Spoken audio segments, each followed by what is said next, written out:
কসাই জিহাদকে সাথে নিয়ে কলকাতায় আনার হত্যার স্থান পরিদর্শন করেছে ঢাকার ডিবি টিম।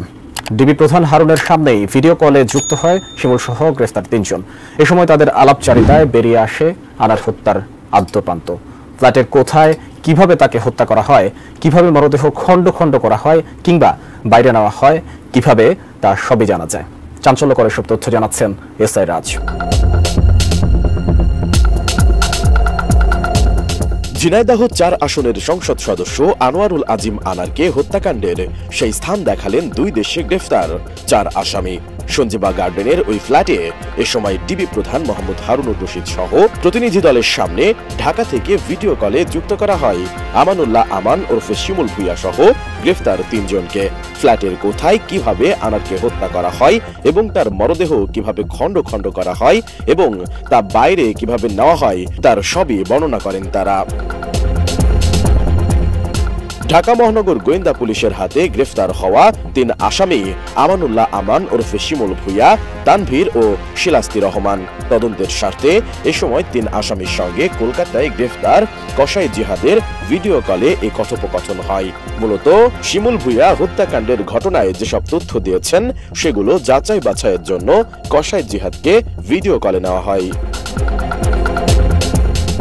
এছাড়া মরদেহের খণ্ডাংশ ফেলার স্থান কসাই জিহাদ যেখানে দেখিয়েছেন আদৌ ঘটনাস্থল এক কিনা সে বিষয়েও কথা হয়। ভিডিও কলে তাদের কথোপকথনের সময় উপস্থিত ছিলেন ভারতে অবস্থানরত ঢাকা মহানগর গোয়েন্দা পুলিশের ৩ সদস্যের দল ও কলকাতা পুলিশের কর্মকর্তারা। সোমবার ঢাকা মহানগর গোয়েন্দা পুলিশের একটি সূত্র এ তথ্য নিশ্চিত করেছে।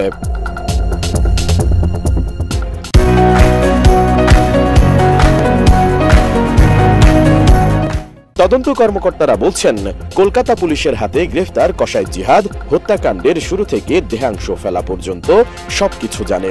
এজন্য তার সঙ্গে ভিডিও কলে কথোপকথন হয়েছে ঢাকায় গ্রেফতার হওয়া ৩ আসামির। উভয়েই নতুন চাঞ্চল্যকর কিছু তথ্য দিয়েছেন, সেগুলো যাচাই বাছাই চলছে। ভিডিও কলে ফ্ল্যাটের হত্যাকাণ্ডের স্থান, মাংস থেকে হাড় আলাদা করার জায়গা এবং বেরিয়ে যাওয়ার স্থান সহ প্রত্যেকটি স্থানের বর্ণনা দেন আমানুল্লাহ আমান ওরফে শিমুল ভুইয়া। প্রায় একই কথা জানান কসাই জিহাদও।